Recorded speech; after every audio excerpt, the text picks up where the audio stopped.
అన్ని జిల్లా కేంద్రాల్లో డయాగ్నోస్టిక్ సెంటర్లు ప్రజా ఆరోగ్యమే లక్ష్యమన్న జోగురామన్న.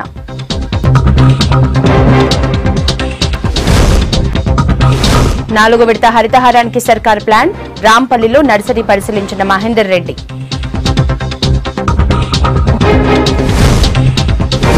జిల్లా అర్హత ఉన్నా పథకాలను పట్టించుకోలేదు. జన చైతన్య యాత్రలో బీజేపీ నేతల ఆగ్రహం. బెల్లంపల్లి చైర్మన్ పై కౌన్సిలర్ల అవిశ్వాసం. స్థానిక సంస్థల్లో హీటెక్కిన రాజకీయం.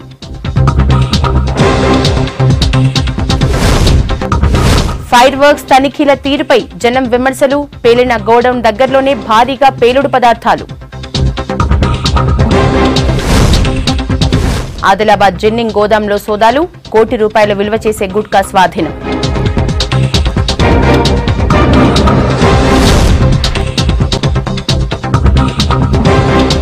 కరీంనగర్ జిల్లాలో పర్యటించారు ఆర్థిక మంత్రి ఈటెల రాజేందర్. ఇల్లందకుంట మండలంలోని కనగర్తి, అంకుశపూర్, మడిపల్లి గ్రామాల్లో అభివృద్ది పనుల్ని మంత్రి ప్రారంభించారు. మండలంలో డబుల్ బెడ్రూమ్ ఇళ్ల నిర్మాణ పనులు ఆలస్యమవుతున్నాయని ఆగ్రహం వ్యక్తం చేశారు ఈటెల. దసరా వరకు పూర్తి స్థాయిలో పనులు పూర్తయ్యేలా చర్యలు తీసుకోవాలని అధికారుల్ని ఆదేశించారు. ఈ సందర్భంగా మంత్రికి కోలాటాలు, ఒగ్గు డప్పులతో స్వాగతం పలికారు స్థానికులు.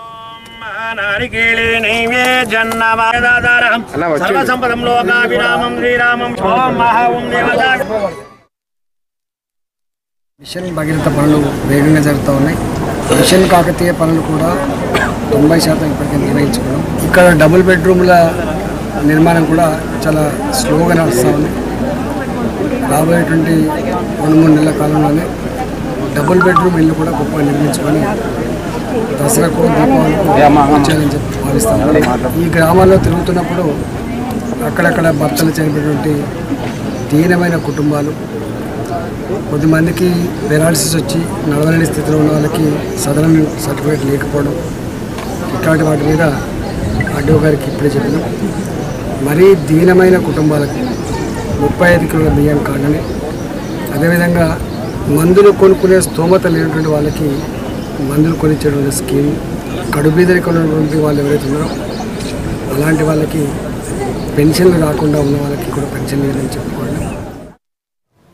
ప్రజా ఆరోగ్యంపై ప్రభుత్వం ప్రత్యేక దృష్టి పెట్టిందన్నారు మంత్రి జోగురామన్న. వైద్య పరీక్షల కోసం జనం ₹1000 ఖర్చు చేస్తున్నారని, ప్రభుత్వ డయాగ్నోస్టిక్ సెంటర్లలో ఇక నుంచి ఆ అవసరం ఉండదన్నారు. రాష్ట్రంలోని అన్ని జిల్లా కేంద్రాల్లో డయాగ్నోస్టిక్ సెంటర్లను ఏర్పాటు చేస్తున్నట్లు తెలిపారు. ఆదిలాబాద్ రిమ్స్ దవాఖానాలో 38 లక్షలతో చేపట్టిన డయాగ్నోస్టిక్స్ భవన నిర్మాణానికి మంత్రి శంకుస్థాపన చేశారు. త్వరలోనే కేంద్ర, రాష్ట్ర నిధులతో పట్టణంలో నిర్మిస్తున్న సూపర్ స్పెషాలిటీ హాస్పిటల్ ని అందుబాటులోకి తెస్తామని చెప్పారు మంత్రి. మనం చేయబట్టి ఈరోజు వైద్యులకు కూడా 65 సంవత్సరాల ఏజ్ వరకు కూడా ఆ సడలింపు చేయడం, దాంతోపాటు ఇక్కడ ఎవరైతే మరి మొదటి నుంచి డాక్టర్లు పనిచేస్తున్నారో వాళ్ళందరికీ కూడా మరి మనం అబ్జర్వ్ చేసుకోవడం జరిగింది. దాని తర్వాత నిమ్స్ తరాలో వాళ్లకు వేతనాలు కూడా ఇవ్వాలని చెప్పి ఈసీ మీటింగ్లో నిర్ణయం తీసుకొని మరి మంత్రి గారు గవర్నమెంట్ కూడా నిర్ణయం తీసుకోవడం జరిగింది. నిమ్స్లో ఏ రకంగా అయితే డాక్టర్లకు మరి వేతనాలు ఉన్నాయో అవన్నీ కూడా మన ఆదిలాబాద్ రిమ్స్లో కూడా ఇవ్వాలని చెప్పి కూడా గవర్నమెంట్ ఆదేశాలు కూడా ఇవ్వడం జరిగింది. ఇంకా రాబోయే రోజుల్లో అనేక కార్యక్రమాలు చేసుకోవడానికి తెలంగాణ రాష్ట్ర ప్రభుత్వం ఆలోచన జరుగుతూ ఉంది. అనేకటువంటి కార్యక్రమాలు చేయడానికి ప్రణాళికలు కూడా చేసుకున్నాం. రాబోయే రోజుల్లో ఆదిలాబాద్ జిల్లా ప్రజలు ఇంకెక్కడ పోవాల్సిన అవసరం ఉండదు. మేడ్చల్ జిల్లా కీసర మండలం రాంపల్లి హరితహారం నర్సరీని సందర్శించారు మంత్రి మహేందర్ రెడ్డి. నర్సరీలో పెరుగుతున్న మొక్కలను పరిశీలించి అంటుకట్టే విధానాన్ని అడిగి తెలుసుకున్నారు. 4వ విడత హరితహారాన్ని విజయవంతం చేసేందుకు ముందు నుంచే అన్ని సిద్ధం చేస్తున్నట్టు చెప్పారు మంత్రి. మంచి వర్షాలు పడగానే మొక్కలు నాటే కార్యక్రమాన్ని ప్రారంభిస్తామన్నారు. ఈ విడతలో రంగారెడ్డి జిల్లా వ్యాప్తంగా 1,87,00,000 మొక్కల్ని నాటాలని నిర్ణయించామన్నారు. నాటిన ప్రతి మొక్కను కాపాడుకునే బాధ్యత అందరిపై ఉందన్నారు మంత్రి. పాత పాసులు లేచి కొత్త పాలు చూపించి ఎకరానికి ₹4,000 ఇచ్చి ఇలా రైతులను ఆదుకోవడం జరిగింది. అయితే అట్లా చేయంగా కూడా కొన్ని చిన్న ఇబ్బందులు వచ్చాయి కాబట్టి అయితే ఇంకా 5 లక్షల ఎక్స్ట్రా కూడా మొక్కలు పెట్టి ఇక్కడ ఉన్నటువంటి నర్సరీలో 5 లక్షల మొక్కలు కూడా రెడీ పెట్టుకొని ఉన్నాం. మరి వర్షాలు పడగానే ప్రభుత్వం డేట్ ఇవ్వగానే మరి అన్ని గ్రామాల్లో కూడా అన్ని జిల్లాల్లో కూడా పెద్ద ఎత్తున కానీ స్వచ్ఛంద సంస్థ అందరూ కూడా ముందుకొచ్చి ఈ మొక్కలు నాటే కార్యక్రమంలో పాల్గొంటే మరి మొక్కలు నాటడానికి మంచి అవకాశం ఉంటుంది. అయితే గ్రామాల్లో 40,000 మొక్కలు నాటాలని చెప్పేసి మరి గౌరవ ముఖ్యమంత్రి ప్రభుత్వం కూడా టార్గెట్ పెట్టింది. మరి ఈసారి కూడా రూల్స్ అన్ని కూడా చేంజ్ చేస్తున్నారు, అధికారులందరూ కూడా ఇన్ఛార్జ్ చేస్తున్నారు. మరి వికారాబాద్ జిల్లా రివ్యూ అయింది, ఈరోజు మేడ్చల్ అవుతున్నది. 2 రోజులు రంగారెడ్డి జిల్లా మరి అక్కడ హెడ్ మాస్టర్స్ కానీ టీచర్లు కానీ జిల్లా అధికారులందరూ కూడా పాల్గొని మరి హరితారాన్ని జయప్రదం చేయాలని చెప్పేసి మేము అందరూ కోరుతున్నాం. రాష్ట్రం ఏర్పడిన తర్వాత కూడా తెలంగాణలో ఎలాంటి మార్పు రాలేదన్నారు కేంద్ర మంత్రి సురేష్ ప్రభు. పరకాలలో బీజేపీ జన చైతన్య యాత్రలో పాల్గొన్న నేతలు టీఆర్ఎస్ పాలనపై మండిపడ్డారు. కేంద్రంలో నరేంద్ర మోడీ ప్రభుత్వం వచ్చాక బీజేపీ పాలిత ప్రాంతాల్లో ప్రజలు ఆనందంగా ఉన్నారన్నారు. రైతులకు లబ్ది చేకూరేలా పంటకు మద్దతు ప్రకటించారన్నారు. బీజేపీ రాష్ట్ర అధ్యక్షుడు లక్ష్మణ్ జిల్లా అర్హత పరకాలకు ఉన్నా సర్కార్ పట్టించుకోలేదన్నారు.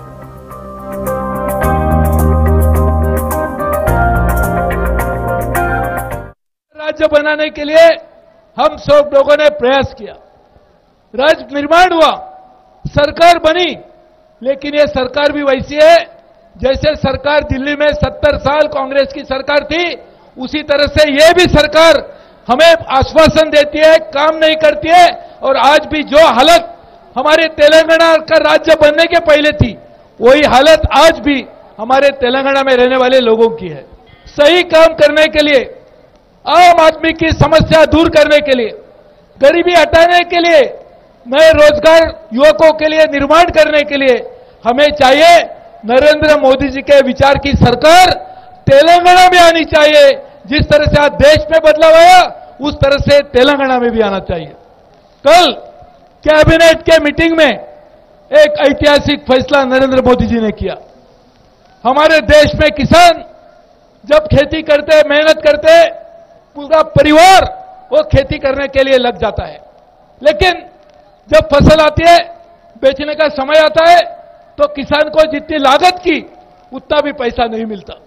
मोदी जी ने कल फैसला किया है कि यदि आपकी फसल लगाने में आपका खर्चा 100 रुपया होगा, तो किसी भी हालत में आपको 1.5 गुना दाम, यानी 100 रुपया खर्चा किया होगा तो कम से कम 150 रुपया सब किसानों को मिलेगा।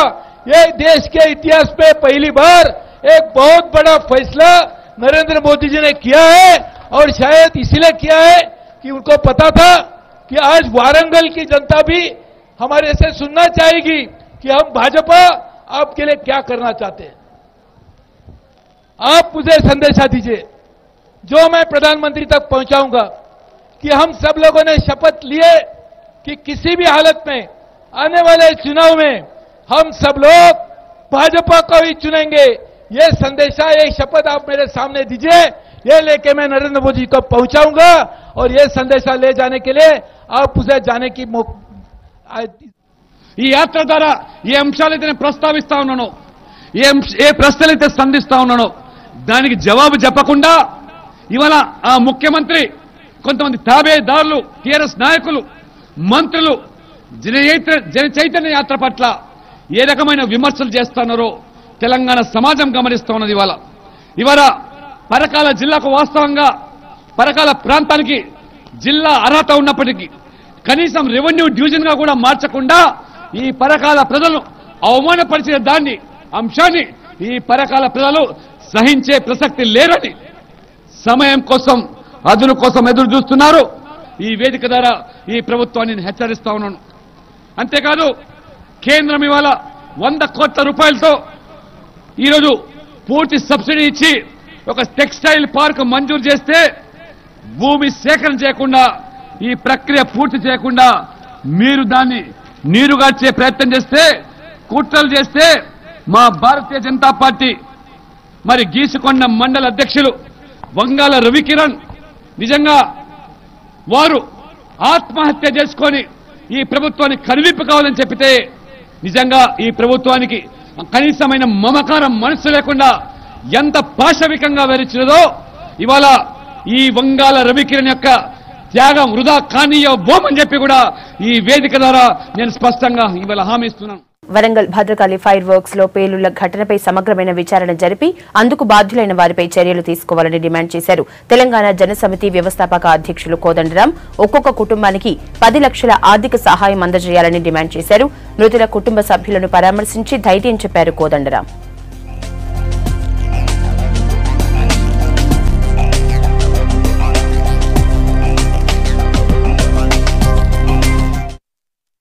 భద్రకాళి ఫైర్ వర్క్స్లో జరిగిన ప్రమాదంలో మరణించిన కుటుంబాలకి నివాళులర్పిస్తూ మరణించిన వారి కుటుంబాలకు మేము ప్రగాఢమైనటువంటి సానుభూతిని వ్యక్తం చేస్తున్నాం.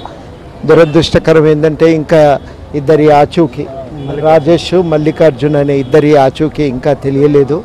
DNA పరీక్ష చేస్తే కానీ ఆ శవాలను గుర్తించలేమని అంటున్నారు. వీలైనంత త్వరలో పరీక్ష చేసి ఆ విషయం కూడా తేల్చి ఆ బాధిత కుటుంబాలకు కూడా వాస్తవాలు ఒకటి అర్థమైపోతే వాళ్ళకు కూడా మరి ఇది విషయంలో కొంత స్పష్టత దొరుకుతుందని అనుకుంటున్నాం. ఇది ఎట్లా జరిగింది, ఏ రకంగా దీన్ని చేసుకోవటానికి అవకాశం ఇచ్చిండ్రు అనేది ఇవాళ ఎంక్వైరీ చేసి బాధ్యులైనటువంటి వారిపైన చర్య తీసుకోవాలి. ఒక పెను ప్రమాదం తప్పింది. ఇప్పటికీ కూడా చుట్టుపక్కల అమాయకులైనటువంటి ప్రజలు కూడా దీనివల్ల తీవ్రంగా నష్టపోయినరు. సహజంగానైతే ఒక 10 లక్షల నష్టపరిహారం ఇవ్వటం ఇవాళున్న పరిస్థితుల్లో చాలా అవసరం. అట్లాంటి నష్టపరిహారం ఒకటి ప్రభుత్వం చెల్లించాలని ఈ సందర్భంగా మేము ప్రభుత్వాన్ని కోరుతాం. వరంగల్ అగ్ని ప్రమాదం నుంచి కోటిలింగాల ప్రాంతం ఇంకా తేరుకోలేదు. ఇంకా భయంగానే గడుపుతున్నారు అక్కడి స్థానికులు.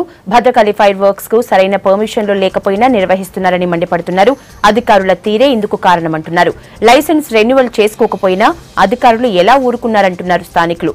ఫైర్ వర్క్స్ నిర్వాహకులపై కఠిన చర్యలు తీసుకోవాలని డిమాండ్ చేస్తున్నారు.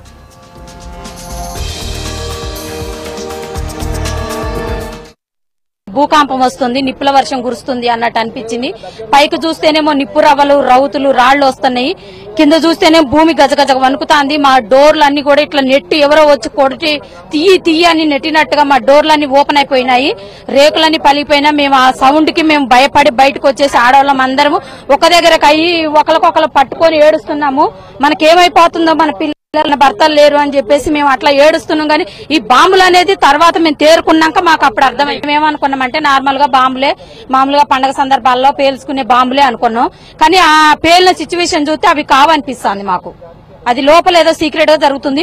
3 కుక్కలు ఉంటాయి లోపల. ఎప్పుడు కూడా మేము లోపలికి వెళ్ళలేదు, చూడలేదు. అది లోపల ఏం జరుగుతుంది అనేది మనకు తెలియదు. నిన్న జరిగిన సంఘటనలో వెనుక ఉన్న గోదాంలోకి చిన్న రవ్వ పడినా సరే టోటల్ ఇది శ్మశాన వాటిక లెక్క అయిపోయి సార్. ఈ ఏరియా మొత్తం అసలు అంత బీభత్సంగా జరిగింది. దీనికి అంతటికి కారణం అధికార యంత్రాంగమే సార్. రాజకీయ పలుకుబడి లేని ఇంతవరకే రాశారు. వాళ్ళని ఇమ్మీడియట్ గా ఏం చేస్తుంది కదా వాళ్ళ మీద చర్యలు తీసుకోవాలి సార్. ఫస్ట్ ఇక్కడ సంబంధించి చూస్తే మాత్రం మామూలుగా బాంబులు కాదు సార్. అది మైనింగ్ సంబంధించిన పేల్చే వాటిని తయారు చేస్తున్నారు. వాటి వల్లనే ఇంత బీభత్సం జరిగింది సార్. ఇంతమంది ప్రాణాలు పోయినారు. అసలు ఇప్పటికీ కూడా అరిచేతులు ఇంకా వెనకొస్తుంది సార్. ఇంకా ఏం జరుగుతుందని భయం వేస్తుంది మాకైతే. పెట్టుకొని ఉన్నాం, కథం స్టార్ట్ అయింది. వచ్చి డోర్ పెడదామన్నా డోర్ కొట్టేసింది. బయటికి డోర్లు పెట్టేసేసినాం. ఇంట్లో ఉన్నాం మేము. బయటకు వచ్చి చూస్తే ఏంటంటే బాగా సౌండ్ తో మొత్తం పొగ కమ్మింది. బాగా విపరీతంగా సౌండ్లు. వెళ్ళడానికి మేము ప్రయత్నం చేస్తే మనుషుల్ని చంపేటువంటి క్రూరమైన కుక్కలు ఉంటాయి. అందులో కుక్కలను చూస్తేనే భయం అవుతుంది. రాత్రి వేళల్లో కూడా ఈ షెడ్ లో ఎవరు ఉండరో తెలియదు. ఏం జరుగుతుందో కూడా పూర్తిగా తెలియదు. బయటికి మాత్రం టపాసులు అని చెప్పేసి అంటారు. వాచ్మెన్ కూడా కనీసం ఉండడు. కాశీబుగ్గ ప్రాంతంలోని పెద్ద మనుషులనే చలామణి అయ్యే కొందరు వ్యక్తులతోని వీళ్ళకు బ్యాక్గ్రౌండ్ గా ఉంటూ 2016లోనే ఈ కంపెనీ మూసేయాలి, దీని లైసెన్స్ అయిపోయింది అనేది ఇక్కడ ఒకటి టాకు. అయినా కానీ కాశీబుగ్గ సమీపంలో పెద్ద మనుషుల రూపంలో చలామణి పెద్ద మనుషుల రూపంలో చలామణి అవుతున్న కొందరు వ్యక్తుల అండతోని, పూర్తి అండతోని ఏ అధికారులు వచ్చినా ఎవరు వచ్చినా గానీ, పోలీస్ అధికారులు వచ్చినా, దీనికి సంబంధించిన అధికారులు వచ్చినా గానీ వాళ్ళని మభ్యపెట్టి మేము పెద్ద మనుషులు, మేము ఈ కార్యక్రమం చేస్తున్నాం, ఆ కార్యక్రమం చేస్తున్నాం అనే సిద్ధోడల సమీపంలో ఉన్నటువంటి ఆ ఒక 4-5 నాయకులు ఉన్నారంటే పెద్ద మనుషుల ముసుగుతోని, వారి అండదండతోనే ఇదంతా జరిగింది. ఇంతటి ఘోరం జరిగినప్పటికీ వాళ్ళు ఎవరు స్పందించలేదు, నిన్న రాలేదు కూడా. నిన్న అగ్ని ప్రమాదం జరిగిన గోడౌన్ కు 100 మీటర్ల దూరంలోనే మరో ఫైర్ వర్క్స్ కూడా ఉంది. నిన్నటి ఘటనతో అధికారులు దాన్ని సేస్ చేశారు. అయితే నిన్నటి ప్రమాదంలోని మంటలు ఈ ఫైర్ వర్క్స్ కి కూడా అంటుకుంటే తమ పరిస్థితి ఏంటని స్థానికులు భయపడుతున్నారు. ఇప్పటికైనా అధికారులు అన్ని ఫైర్ వర్క్స్ తనిఖీలు చేసి ముందు జాగ్రత్త చర్యలు తీసుకోవాలని కోరుతున్నారు జనం.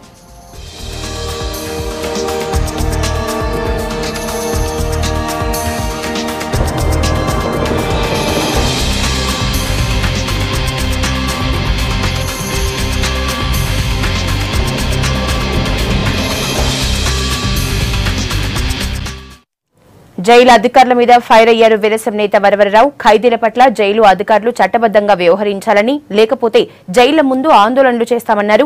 ఖైదీలను కలవటానికి వచ్చేవారు కూర్చునేందుకు కూడా సౌకర్యాలు కల్పించకపోవడం దారుణమన్నారు. ప్రజాస్వామ్యంలో హక్కుల కోసం ఉద్యమిస్తున్న వారిపై పోలీసులు తప్పుడు కేసులు పెడుతున్నారని ఆరోపించారు వరవరరావు.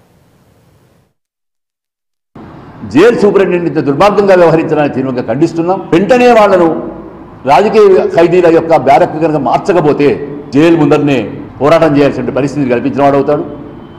ఆ విషయం కూడా జైలు సూపరింటెండెంట్ దృష్టికి తెలుసుకున్నాను నేను. పరిస్థితులను కరెక్షన్ ఇన్స్టిట్యూట్ పద్ధతిలో మీరు డీల్ చేయండి తప్ప నిజాం కాలపు జైళ్ల పద్ధతిలో మీరు డీల్ చేయకండి అని ఆ సూపరింటెండెంట్కు విజ్ఞప్తి చేస్తూ, ఈ కరెక్షన్ ఇన్స్టిట్యూట్ హెడ్ సూపరింటెండెంట్లో వ్యవహరిస్తూ ఉంటే జిల్లా మేజిస్ట్రేట్ ఏం చేస్తున్నాడని ప్రశ్న వేస్తూ దీనికంతా ప్రభుత్వం బాధ్యత వహించాల్సి ఉంటుందని జైళ్ళ పైగా వినయ్ కుమార్ సింగ్ చాలా పుస్తకాలు రాస్తున్నారు జైళ్ల సంస్కరణల గురించి. జైళ్ల డీజీపీ వినయ్ కుమార్ సింగ్ జైళ్లను చాలా సంస్కరించాం, పెట్రోల్ బంకులు పెట్టాం, లోపల ఓపెన్ యూనివర్సిటీలు పెట్టాం, చదువులు చెప్తాం, ఎన్నో చెప్పిస్తున్నాం అంటున్నారు, ఎన్నో సంస్కరణలు చేస్తాం అంటున్నారు. నువ్వు ఇన్ని సంస్కరణలు డీజీపీగా ఆలోచిస్తూ ఉంటే ఇక్కడ వరంగల్ జైల్లో ఈ సూపరింటెండెంట్ ఒక నియంతలాగా వ్యవహరిస్తున్నాడు. గ్రీక్ రోమన్ సామ్రాజ్యాల కాలపు కొరడాలు పట్టుకొని జరిపించేటువంటి మనిషిగా వ్యవహరిస్తున్నాడు. నీ దృష్టికి ఇది వస్తుందా అని కూడా నేను జైళ్ల డీజీపీని కూడా అడుగుతూ ఉన్నాను. ఎన్నికల్లో ఇచ్చిన హామీలను అమలు చేయడంలో కేంద్ర రాష్ట్ర ప్రభుత్వాలు విఫలమయ్యాయని ఆరోపించారు సిపిఐ రాష్ట్ర కార్యదర్శి చాడ వెంకటరెడ్డి. నరేంద్ర మోడీ సర్కార్ దళితులపై దాడిని కొనసాగిస్తోందన్నారు. రాష్ట్రంలో భూ రికార్డుల ప్రక్షాళన పూర్తిగా విఫలమైందని విమర్శించారు. హామీల అమలుకు జూలై 23, 24 తేదీల్లో రాష్ట్రంలోని అన్ని తహసీల్దార్ ఆఫీసులు, ఆగస్టు 6న జిల్లా కలెక్టరేట్లను ముట్టడిస్తామని చెప్పారు.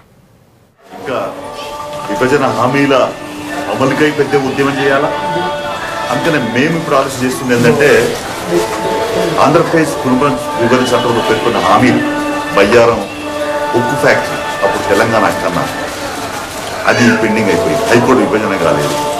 కాళేశ్వరం దానికి ఒక జాతీయ హోదా లేదు. కాజీపేట పోస్ట్ ఫ్యాక్టరీ లేదు. వెనుకబడ్డ జిల్లాలకి ప్రత్యేక అభివృద్ధి ప్యాకేజ్ లేదు. అలాగే యూనివర్సిటీ రాలేదు ఇంటి కోర్సులకు సంబంధించి. ఆఖరి నిమ్స్ కూడా ఆసుపత్రి కూడా రాలేదు. అంటే ఈ రకంగా గవర్నమెంట్ కేంద్రం ఒక్క పని చేయలేదు. ఈ నల్ల డబ్బు వెలిగిస్తానని పెద్దలు రద్దు చేసినప్పుడు యుద్ధం చేస్తారు, మౌనం ఉండిపోయింది. జిఎస్టీకి సంబంధించి బ్రహ్మాండంగా మాట్లాడి అది ఆగిపోయింది. కోర్టు పోతాను ఆగిపోయింది. ఈ తెలుగు రాష్ట్రాలకు ఇచ్చిన పార్లమెంట్లో చట్టంలో పేర్కొనే అంశాలు అమలు కాలేదు.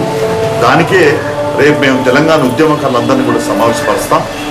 ముఖ్యులతో మాట్లాడిన తర్వాత అతి త్వరలోనే ఒక పెద్ద తెలంగాణ ఉద్యమకారులందరినీ కూడా ప్రత్యేకంగా సమావేశపరిచి ఒక ప్రత్యక్ష ఆందోళన విభజన హామీలు అమలు చేస్తాం. కరీంనగర్ పోలీసులకు మరో అస్త్రం చేతికొచ్చింది. ఇంతకాలం హైదరాబాద్ లాంటి మహానగరానికి పరిమితమైన ఫోరెన్సిక్ సైబర్ ల్యాబ్ ను కరీంనగర్ లో ప్రారంభించారు సిపి కమలాసన్ రెడ్డి. దాదాపు 60 లక్షల రూపాయల వ్యయంతో అత్యాధునిక పరికరాలతో ల్యాబ్ ను ఏర్పాటు చేశారు. సైబర్ సంబంధ నేరాలన్నింటినీ ఈ ల్యాబ్ ద్వారా ఛేదించే అవకాశం ఉందన్నారు సిపి. అదేవిధంగా మొబైల్ హ్యాకింగ్, ఫేక్ సిమ్ కార్డులు, నకిలీ వేలిముద్రల స్కామ్లను ఈ ల్యాబ్ సహాయంతో తెలుసుకోవచ్చన్నారు. సైబర్ ఫోరెన్సిక్ ల్యాబ్ ఏర్పాటు చేయడం ద్వారా మోస్ట్ ఆఫ్ ది కేసెస్ ఇక్కడ ఇన్వెస్టిగేషన్ చేయడానికి సరిపడేటువంటి టూల్స్ మాకు మా డీజీ గారు ప్రొవైడ్ చేయడం జరిగింది. నేను ఈ సందర్భంగా గౌరవమైనటువంటి డీజీ గారికి కరీంనగర్ పోలీస్ కమిషనర్ తరఫున వారికి ధన్యవాదాలు తెలియజేస్తున్నాను. ఈరోజు ఇక్కడ ప్రారంభించినటువంటి సైబర్ ఫోరెన్సిక్ ల్యాబ్లో ఉన్నటువంటి ఎక్విప్మెంట్ కాస్ట్ మొత్తం 60 లక్షల విలువ ఉంటుంది. ఫేక్ వాట్సాప్ అకౌంట్ ఓపెన్ చేయడము, ఫేక్ ఫేస్బుక్ అకౌంట్ ఓపెన్ చేయడము, ఇన్స్టాగ్రామ్, ఇటువంటి చాలా సోషల్ మీడియాలో కూడా ఇటువంటి మోసాలు చాలా పెరుగుతున్నాయి. మరి ఈరోజు మేము ఏర్పాటు చేసినటువంటి సైబర్ ఫోరెన్సిక్ ల్యాబ్ ద్వారా కరీంనగర్ పోలీసుల ఇన్వెస్టిగేషన్ స్కిల్స్ మరి ఇంప్రూవ్ అవుతాయి. అదేవిధంగా డిటెక్షన్ కూడా ఎక్కువ స్కోప్ ఉండేటువంటి అవకాశం. ఆదిలాబాద్ లో పలు గోదాములపై దాడులు నిర్వహించారు పోలీసులు. డీఎస్పీ కె నరసింహారెడ్డి ఆధ్వర్యంలో పలు ఫ్యాక్టరీల్లో సోదాలు చేశారు. ఇందులో భాగంగా జెన్నింగ్ ఫ్యాక్టరీలోని గోదాంలో 30 లక్షల విలువైన గుట్కాను స్వాధీనం చేసుకున్నారు. మార్కెట్ వాల్యూ ప్రకారం వీటి విలువ దాదాపు 1 కోటి వరకు ఉంటుందన్నారు పోలీసులు. అయితే ఇప్పటికే ఒకరిని అదుపులోకి తీసుకున్నామన్న పోలీసులు మరింత మంది కోసం గాలింపు చర్యలు చేపట్టామని తెలిపారు.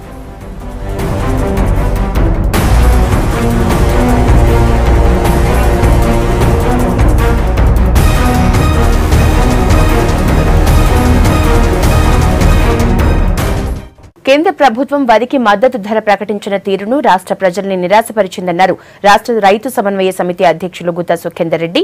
200 రూపాయల మద్దతు ప్రకటించి రైతులకు ఏదో చేశామని గొప్పలు చెప్పుకుంటున్నారని విమర్శించారు. 2000 ధర వస్తుందని రైతులు ఆశలు పెట్టుకున్నారని చెప్పారు గుత్తా. గౌరవ ప్రధానమంత్రి గారు ఊరించి 4 సంవత్సరాల తర్వాత రైతాంగానికి ఒక శుభవార్త అని చెప్పి మద్దతు ధరలు నిన్న ప్రకటించినారు. 2 తెలుగు రాష్ట్రాల్లో ప్రధానమైనటువంటి పంట వరిధాన్యం. వరిధాన్యం విషయంలో కనీస మద్దతు ధర 2000 రూపాయలైనా క్వింటాల్కు ఉంటుందని మేము భావించినాం. కానీ కేవలం 200 రూపాయలు గ్రేడ్ బికి, 180 రూపాయలు గ్రేడ్ 1కు మాత్రమే పెంచినారు. గతంలో ఎప్పుడు పెంచినా గ్రేడ్ ఏ గ్రేడ్ బికి సమానంగా పెంచేది. అయినప్పటికీ పెంచిన 200 రూపాయల్లో కూడా మళ్ళీ గ్రేడ్ 1కు 20 రూపాయలు తగ్గించుతారు. వరి ధాన్యం పండించేటువంటి రైతాంగం కూడా తీవ్రమైనటువంటి అసంతృప్తిని వ్యక్తం చేస్తూ ఉన్నారు. గౌరవ ముఖ్యమంత్రి గారు కూడా ప్రధానమంత్రి గారికి 2000 రూపాయలు పెంచితే బాగుంటుంది అనేటువంటి అభిప్రాయాన్ని గతంలోనే 2-3 సార్లు చెప్పినారు. పార్లమెంట్లో పార్లమెంట్ సభ్యులందరం కూడా అడిగినాం. వరి ధాన్యం విషయంలో ఖచ్చితంగా 2000 రూపాయల క్వింటాలు ధర పెరుగుతుందనేటువంటి ఆశతో ఉన్నారు. కానీ రైతాంగానికి మాత్రం నిరాశనే కేంద్ర ప్రభుత్వం మిగిల్చింది. పప్పు ధాన్యాల విషయంలో కొంతవరకు పర్వాలేదు, పత్తి విషయంలో కొంతవరకు పర్వాలేదు. మంచిర్యాల జిల్లా బెల్లంపల్లి మున్సిపల్ చైర్పర్సన్ పై సొంత పార్టీ కౌన్సిలర్లు మిగతా పార్టీల కౌన్సిలర్లతో కలిసి సొంత పార్టీ చైర్పర్సన్ ను పదవి నుంచి తప్పించేందుకు రెడీ అయ్యారు. విషయం ముందే గ్రహించిన పార్టీ పెద్దలు అవిశ్వాస తీర్మానం ఇవ్వకముందే హైదరాబాద్ కు పిలిపించి పార్టీ కార్యాలయంలో వార్నింగ్ కూడా ఇచ్చినట్లు తెలుస్తోంది. టీఆర్ఎస్ నుంచి ఎన్నికైన 15 మంది కౌన్సిలర్లు కాంగ్రెస్ కున్న అతి తక్కువ మంది కౌన్సిలర్లతో కలిసి అవిశ్వాస తీర్మానానికి సిద్దమయ్యారు. ఇదే విషయంలో బెల్లంపల్లి ఎమ్మెల్యే బుజ్జగింపు చర్యల్లో భాగంగా ఒక కౌన్సిలర్ కూతురుతో మాట్లాడిన కాల్ రికార్డ్ సోషల్ మీడియాలో ఇప్పుడు వైరల్ గా మారింది.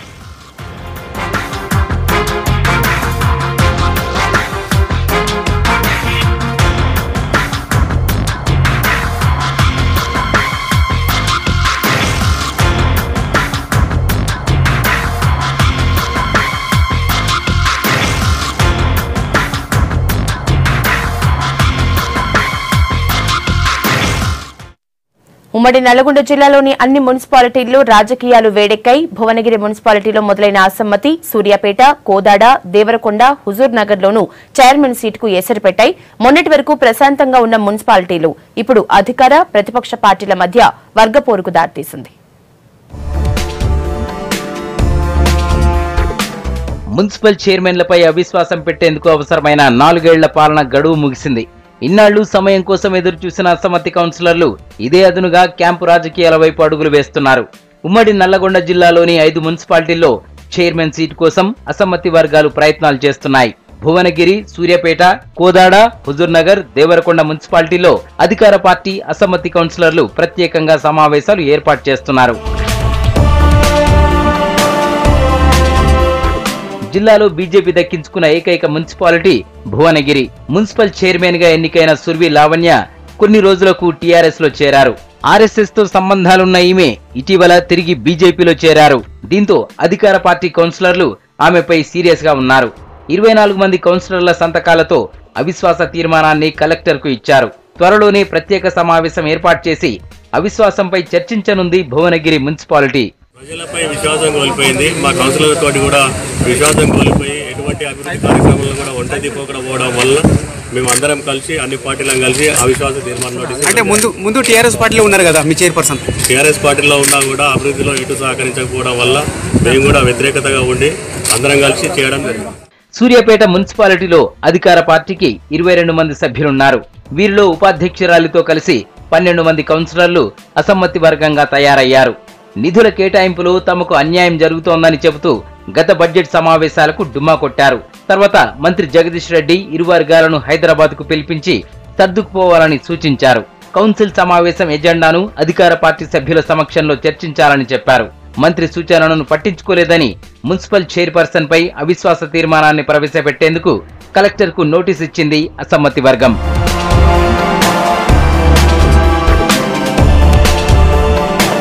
హుజూర్ నగర్ లో వర్గపోరు తారాస్థాయికి చేరింది. హుజూర్ నగర్ మున్సిపాలిటీలో అధ్యక్షుడు, ఉపాధ్యక్షుడు 2 వర్గాలుగా విడిపోయారు. వీరి మధ్య 6 నెలలుగా వర్గపోరు నడుస్తోంది. ఒక్క సీటు కూడా గెలుపొందని టీఆర్ఎస్ విపక్షాల నుంచి వచ్చిన కౌన్సిలర్ల సాయంతో అధ్యక్ష పీఠాన్ని దక్కించుకుంది. 2 ప్రధాన పార్టీల నుంచి వచ్చిన ఇద్దరు చెరో 2.5 ఏళ్ల పాటు అధ్యక్ష పదవిలో ఉండాలని ఒప్పందం కుదిరింది. అందులో భాగంగా 8 నెలల కిందట దొంతగాని శ్రీనివాస్ అధ్యక్ష పదవిని చేపట్టారు. ఇదే వర్గంలో అధ్యక్ష పదవిని ఆశించిన సంజీవ్ రెడ్డికి ఉపాధ్యక్షుడిగా అవకాశం కల్పించారు.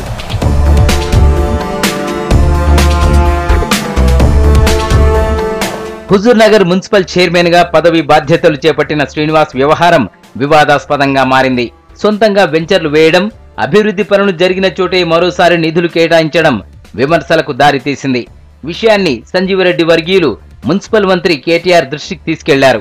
దీనిపై విచారణ నిర్వహించిన ఆర్డీఓ మున్సిపల్ చైర్మన్ శ్రీనివాస్ అక్రమానికి పాల్పడ్డట్టు నివేదిక అందించారు. తదుపరి చర్యలు తీసుకునేందుకు కలెక్టర్ దగ్గర ఆ దస్త్రం పరిశీలనలో ఉంది. నివేదిక రాని పక్షంలో అవిశ్వాసం పెట్టడానికి పావులు కదుపుతున్నట్లు సమాచారం. నాలా కన్వర్షన్ లేకుండా డిటిసిపి అప్రూవల్ లేకుండా ప్లాట్లు అమ్మటం అంటే ప్రభుత్వానికి, మున్సిపాలిటీకి మరియు ప్లాట్లు కొన్న అమాయకులకు కూడా వాళ్ళు మోసం చేసినట్లుగానే ప్రభుత్వం భావిస్తుంది. కాబట్టి ఆ రకంగా చేసే వాళ్ళ మీద ప్రభుత్వం కఠినంగా వ్యవహరిస్తుంది. వాళ్ళపై ఇటు ముగ్గురిని మోసం చేసినందుకు, ప్రభుత్వాన్ని మోసం చేసినందుకు, ప్లాట్లు కొన్న పర్చేజర్ కు మోసం చేసినందుకు ఐపీసీ 420 సెక్షన్ కింద క్రిమినల్ కేసు బుక్ చేయడానికి జిల్లా కలెక్టర్ గారికి నివేదిక పంపించడం జరుగుతుంది. కోదాడ పురపాలికలోనూ అసమ్మతి వర్గం అవిశ్వాస ప్రయత్నాలు ముమ్మరం చేసింది. వలస వచ్చిన నాయకులు గ్రూపులుగా తయారయ్యారు. చైర్పర్సన్ వర్గం, కౌన్సిలర్ పారసీతయ్య వర్గాలుగా విడిపోయారు. ఇక నల్లగొండలో పరిస్థితి వేరేలా ఉంది. ప్రస్తుత నల్లగొండ చైర్పర్సన్ బొడ్డుపల్లి లక్ష్మి, ఈమె భర్త శ్రీనివాస్ ఇటీవల హత్యకు గురయ్యారు. ఈ సమయంలో లక్ష్మికి వ్యతిరేక నిర్ణయాలు తీసుకుంటే ప్రజల నుంచి ఆమెకు మద్దతు పెరిగే అవకాశం ఉందని అధికార పార్టీ వర్గాలు భావిస్తున్నాయి. పాలమూరులో ఐటీ పార్క్ కోసం ఏర్పాట్లు జోరుగా సాగుతున్నాయి. 400 ఎకరాల్లో నిర్మించబోయే ఐటీ కారిడార్ కోసం ఇప్పటికే భూసేకరణ పూర్తయింది. ఐటీ మంత్రి కేటీఆర్ చేతుల మీదుగా త్వరలో శంకుస్థాపనకు ముస్తాబు చేస్తున్నారు పాలమూరు టీఆర్ఎస్ నేతలు.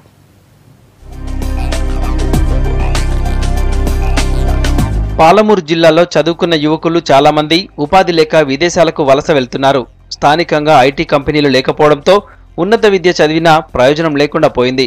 ఇక్కడి వాళ్ళు పలు నగరాల్లో ఐటీ కంపెనీల్లో పనిచేస్తున్నారు. మేధో సంపత్తి ఇతర ప్రాంతాలకు తరలిపోతుందన్న ఉద్దేశంతో మహబూబ్ నగర్లో ఐటీ కారిడార్ ఏర్పాటుకు సర్కార్ చర్యలు చేపట్టింది. ఎయిర్పోర్ట్, నేషనల్ హైవే 44కు సమీపంలో 400 ఎకరాల విస్తీర్ణంలో ఐటీ కారిడార్ను ఏర్పాటు చేయాలని నిర్ణయించింది. అతి తక్కువ సమయంలోనే భూసేకరణ జరిపారు. ఇక్కడ హైటెక్ సిటీని పోలిన టవర్ నిర్మాణం చేపడతామంటున్నారు ఎమ్మెల్యే శ్రీనివాస్ గౌడ్. జిల్లాకు ముఖ్యంగా మహబూబ్నగర్ పట్టణానికి ఐటీ ఇండస్ట్రియల్ కారిడార్ అనేది ఒక తలమానికంగా కాబోతుంది. ఎంతో మంది చదువుకున్నటువంటి నిరుద్యోగులు ఉద్యోగాలు దొరకక దూర ప్రాంతాలపై బతుకుదురు వెళ్ళి బతుకుతున్న సంగతి. ఉద్యోగాలకు కూడా ఇక్కడ ఐటీ కంపెనీ ఉంటే బాగుంటుంది. నేషనల్ హైవే ఉంది, ప్లస్ ఎయిర్పోర్ట్ కూడా చాలా దగ్గర ఉంది. 40 నిమిషాల్లో పోవచ్చు అని చెప్తే మరి పెద్ద మనసుతో మా విజ్ఞాపాన్ని అందించి ముఖ్యమంత్రి గారు కేటీఆర్ గారు శాంక్షన్ చేయడం జరిగింది. 8 నెలల లోపలనే ల్యాండ్ అక్విజిషన్ కంప్లీట్ చేసినాం, అన్ని క్లియర్ అయిపోయినాయి. మహబూబ్ నగర్ పట్టణానికి ఆనుకుని ఐటీ కారిడార్ ఏర్పాటు కావడంతో జిల్లా కేంద్రం మరింత అభివృద్ధి చెందే అవకాశం ఉంది. మహబూబ్ నగర్, టివిటిపల్లి, ఎదిరా, సిద్దాయిపల్లి మధ్యలో ఐటీ కారిడార్ ఏర్పాటు కాబోతుంది. ఇప్పటికే అక్కడ వందలాది డబుల్ బెడ్రూమ్ ఇల్లు, ప్రభుత్వ మెడికల్ కాలేజీ ఏర్పాటవుతోంది. బైపాస్ రోడ్డు నిర్మాణం జరుగుతోంది. పాలమూరు ఐటీ కారిడార్ చిరస్థాయిలో నిలుస్తుందని చెబుతున్నారు స్థానిక నేతలు. ఐటీ పార్క్ త్వరలోనే మంత్రి కేటీఆర్ శంకుస్థాపన చేయనున్నారు. కేటీఆర్ గారి చేతుల మీదుగా ఇక్కడ శంకుస్థాపన చేసి పనులు ప్రారంభించాలని చెప్పి, హైదరాబాద్లో హైటెక్ సిటీలో అయితే ఇట్లా టవర్ ఉందో హైటెక్ సిటీ టవర్, అట్లా మాకు కూడా ఇక్కడ టవర్ కావాలని చెప్పి కూడా కేటీఆర్ నడితే వారు కూడా కేటీఆర్ గారు కూడా శాంక్షన్ చేయడం జరిగింది. మా మహబూబ్నగర్ పట్టణం అనేది ఇక్కడ నుంచి ప్రారంభమే కలిసిపోతుంది బైపాస్. దీని పక్కనే నేషనల్ హైవే బైపాస్ కూడా సర్వే జరుగుతుంది. ఆల్రెడీ పట్టణంలో ఉన్నటువంటి బైపాస్ కు టచ్ అవుతుంది. ఫ్యూచర్ లో ఈ మహబూబ్నగర్ అనేది పూర్తి అభివృద్ధి పదంలో ముందుకు పోతుంది. పాలమూరులో పెట్టుబడులు పెట్టేందుకు పలు ఐటీ కంపెనీలు ముందుకొచ్చాయి. మంత్రి కేటీఆర్, ఎమ్మెల్యే శ్రీనివాస్ గౌడ్ సమక్షంలో 10 కంపెనీలు ఎంఓయూ కుదుర్చుకున్నాయి. ఐటీ కారిడార్తో పాటు మల్టీపర్పస్ ఇండస్ట్రియల్ కారిడార్తో జిల్లాకు ఎక్కువ ప్రయోజనం కలిగేలా ప్రణాళికలు తయారు చేస్తున్నారు అధికారులు.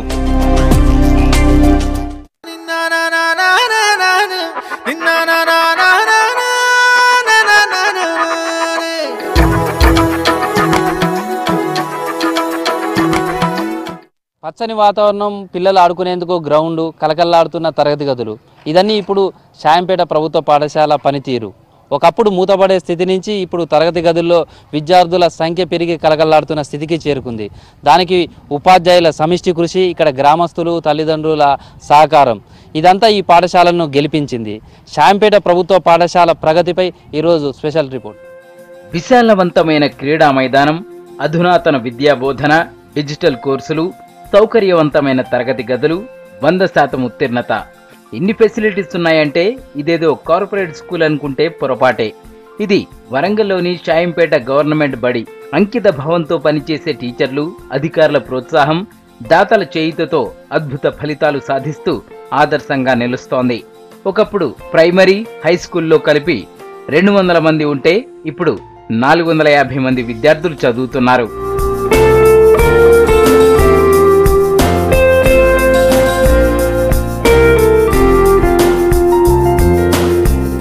గతంలో కార్పొరేట్ విద్యా సంస్థల ప్రభావంతో చాయంపేట స్కూల్లో విద్యార్థుల సంఖ్య తగ్గిపోయింది. పేరెంట్స్ అంతా ప్రైవేట్ స్కూళ్లకే పిల్లలను పంపడంతో ఒక దశలో స్కూల్ నడిపే పరిస్థితి లేకుండా పోయింది. దీంతో సర్కారు బడి టీచర్లు స్కూల్ను రక్షించుకునే ప్రయత్నం చేశారు. పిల్లల పేరెంట్స్ ను కలిసి వారికి అవగాహన కల్పించారు. మొదట్లో సొంతంగా కొంత నిధులు సమకూర్చుకుని సౌకర్యాలు ఏర్పాటు చేశారు. స్కూల్లో ఇంగ్లీష్ మీడియంను ప్రవేశపెట్టారు. ప్రభుత్వం కూడా నిధులు కేటాయించడంతో పక్కా భవనాలు, కంపౌండ్ వాల్ నిర్మాణం చేశారు. స్థానికుల సహకారంతో గ్రౌండ్ను ఏర్పాటు చేసుకున్నారు.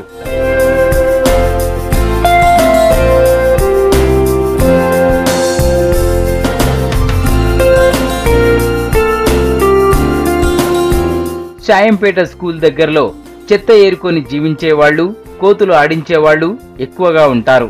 దీంతో వాళ్లను ఒప్పించి 70% మంది పిల్లలను స్కూల్లో చేర్పించారు టీచర్లు. ఎవరైనా 2 రోజులు బడికి రాకపోతే వాళ్ల ఇంటికి వెళ్లి మాట్లాడేవాళ్లు. ఇలా కొన్ని రోజులకు స్కూల్లో స్ట్రెంత్ పెరిగింది. పిల్లలకు మంచి చదువు చెప్పడంతో పేరెంట్స్ ఫుల్ హ్యాపీగా ఫీల్ అవుతున్నారు. 8 సంవత్సరాల క్రితం మేము ఈ ఏరియాలో షాంపేట హై స్కూల్ రావడం జరిగింది. ఈ ప్రాంతంలో వీళ్ళు కోతులను ఆడించడం, పాత కాగితాలు ఏరటం ఇదే వీళ్ళ వృత్తి ఉండేది.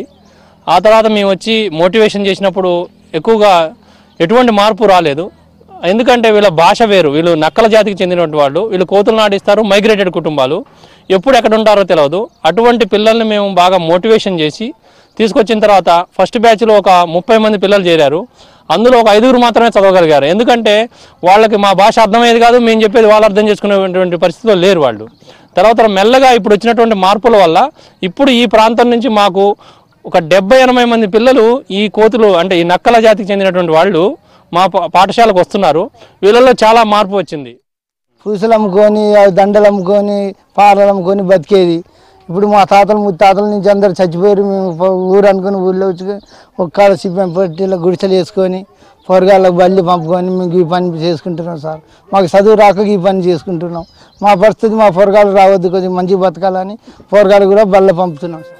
స్కూల్లో DVD, LCD ప్రొజెక్టర్ సాయంతో డిజిటల్ క్లాసులు నిర్వహిస్తున్నారు. క్లాస్ రూమ్ లో చెప్పిన పాఠాలను సాయంత్రం DVDలో విజువల్స్ గా చూపిస్తున్నారు. దీంతో సబ్జెక్ట్ పై మరింత అవగాహన, ఆసక్తి పెరిగేలా చేస్తున్నారు. స్కూల్లో చిన్న లైబ్రరీని ఏర్పాటు చేశారు. ఖోఖో, కబడ్డీ, రన్నింగ్ లో జిల్లా స్థాయిలో రాణిస్తున్నారు ఆ స్కూల్ విద్యార్థులు. రోజు పిల్లలు ఇక్కడ గేమ్స్ ఆడడానికి గ్రౌండ్ చాలా బ్రహ్మాండంగా ఉంది. రోజు కూడా రెగ్యులర్ గా కబడ్డీ, ఖోఖో, వాలీబాల్ కూడా ఆడుతుంటుంటారు. ఆటలు కూడా ముఖ్యం కాబట్టి ప్రతి క్లాసును కూడా మేము ఆడటానికి ప్రోత్సహించుకుంటూ ఆ పిల్లలను ప్రతి క్లాస్కు కూడా డ్రిల్ ప్లేయర్, గేమ్స్ పీరియడ్ తప్పనిసరిగా మేము ఇంట్రొడ్యూస్ చేసినాం. మొన్న కూడా మేము జిల్లా టోర్నమెంట్స్ కూడా మేము పార్టిసిపేట్ చేశారు మా పిల్లలు. ఈ స్కూల్కి వచ్చినప్పుడు ఇలా ఇంత చెట్లు లేకుండే, ఇంత మంచి వాతావరణం లేకుండే. ఈ 2 ఇయర్స్లో ఇంత మార్పు జరిగింది. అన్ని కలర్స్ వేయించారు, మంచి డిజి క్లాసెస్ ఉన్నాయి, ICU కెనా ఉంది, థ్యాంక్ యూ, ఇంకా చాలా ఉన్నాయి. బెంచెస్ మరియు ప్రతిసారి ఎప్పుడు రమ్మని ఎమ్మెల్యేలు, కలెక్టర్స్ అందరూ వస్తారు. అన్నీ చాలా మేము ఏది చేసినా మాకు అంటూ ఒక సక్సెస్ అంటూ జరుగుతుంది కంపల్సరీ. స్కూల్ వాతావరణం మంచిగా ఉంది, అందరు ఫ్రెండ్లీగా ఉంటారు, స్టడీ మంచిగా ఉంటుంది. వేరే స్కూల్లో ఏమైనా డౌట్స్ ఉంటే మనకు భయపెట్టి మంచిగా వాళ్ళకి 10/10 100% రావాలి. వాళ్ళ స్కూల్ గురించి గొప్పదనం తెలవాలని చెప్తారు. కానీ మా స్కూల్లో గొప్పదనం లేకపోయినా పిల్లలు మంచిగా ఉండాలా, వాళ్ళ డిసిప్లిన్ మంచిగా ఉండాలా, అంతా మంచిగా చెప్తారు. ఇంకా స్టడీ, గేమ్స్ అన్నీ మంచి అలవాట్లు నేర్పిస్తారు. మాకు మినరల్ వాటర్, ఇంకా meals, school dresses, library, digital classes అన్నీ ఉన్నాయి. మేము ప్రైవేట్ స్కూల్స్ కన్నా బెటర్గా చదువుతున్నాము. ఇదంతా గవర్నమెంట్ ఇచ్చే ఫెసిలిటీస్ వల్లనే. ఇక్కడ స్టడీ ప్రైవేట్ కన్నా బెటర్ ఉంది. నేను సజెస్ట్ చేసేది ఏంటంటే ప్రైవేట్ వద్దు, గవర్నమెంట్ ముద్దు అని. స్కూల్లో కంప్యూటర్ ల్యాబ్ అందుబాటులో ఉంది. తెలుగు, ఇంగ్లీష్ మీడియాల్లో చదువు చెప్తున్నారు. ఎమ్మెల్యే వినయ్ భాస్కర్ స్కూల్ను దత్తత తీసుకొని మరిన్ని సౌకర్యాలు ఏర్పాటు చేశారు. మినరల్ వాటర్ కూలింగ్, టాయిలెట్స్ కట్టించారు. స్థానికుల సహకారంతో స్కూల్లో సోలార్ సిస్టమ్ కూడా ఏర్పాటు చేశారు. చదువులో వెనుకబడిన వారిపై ప్రత్యేక శ్రద్ధ తీసుకొని వారి కోసం రాత్రి 7 గంటల వరకు స్పెషల్ క్లాసులు నిర్వహిస్తున్నట్లు ఉపాధ్యాయులు చెప్తున్నారు. మా దగ్గర స్కూల్ లైబ్రరీ చాలా బాగుంది సార్. ఒక 3000 పుస్తకాల వరకు ఉన్నాయి. తెలుగు, హిందీ, ఇంగ్లీష్, రకరకాలైన కథల పుస్తకాలు.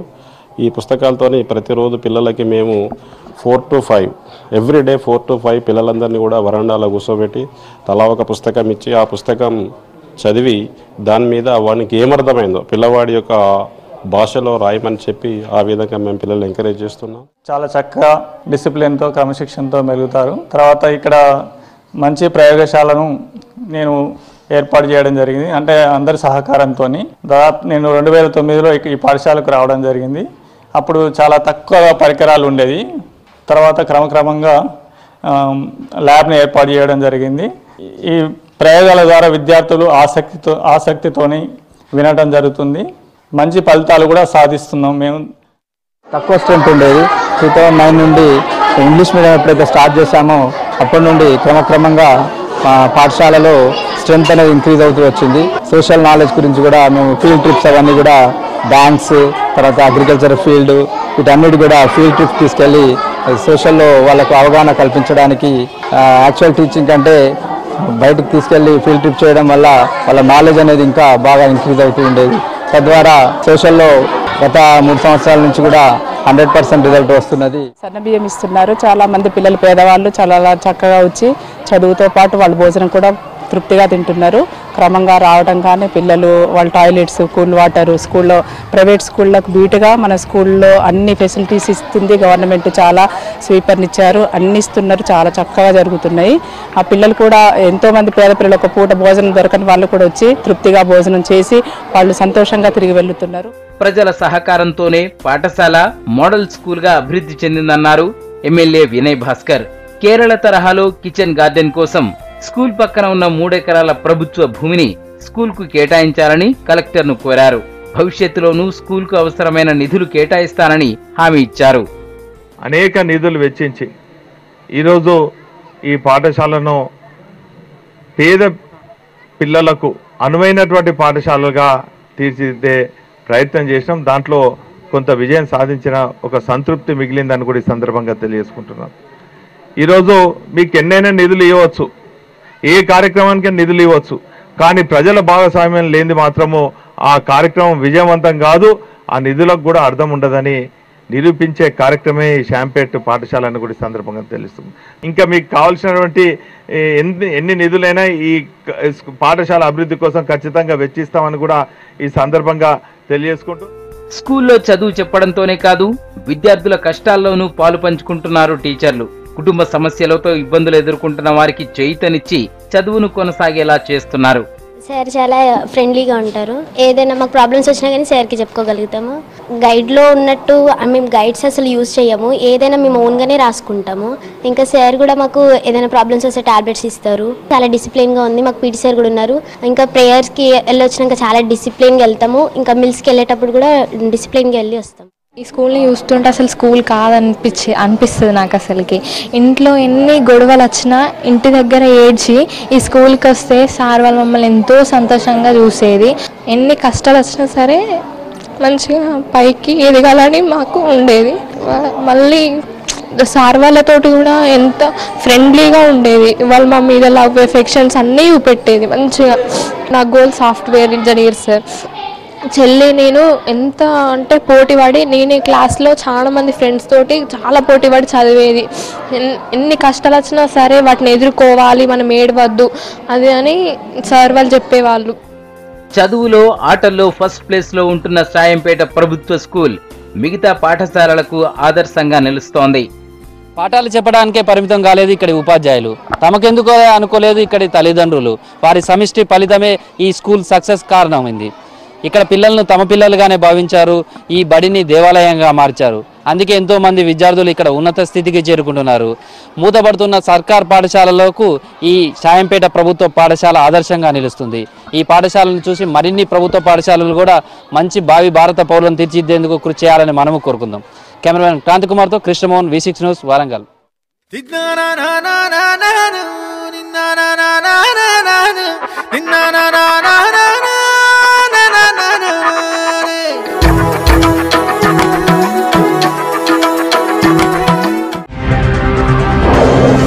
అన్ని జిల్లా కేంద్రాల్లో డయాగ్నోస్టిక్ సెంటర్లు, ప్రజా ఆరోగ్యమే లక్ష్యమన్న జోగురామన్న.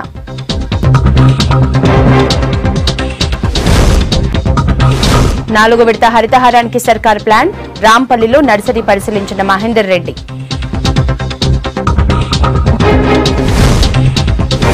జిల్లా అర్హత ఉన్నా పథకాలను పట్టించుకోలేదు, జన చైతన్య యాత్రలో బీజేపీ నేతల ఆగ్రహం.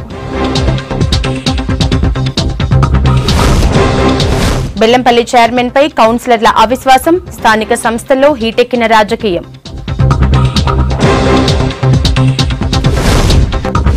ఫైర్ వర్క్స్ తనిఖీల తీరుపై జనం విమర్శలు, పేలిన గోడౌన్ దగ్గరలోనే భారీగా పేలుడు పదార్థాలు. ఆదిలాబాద్ జిన్నింగ్ గోదాంలో సోదాలు, కోటి రూపాయల విలువ చేసే గుట్కా స్వాధీనం.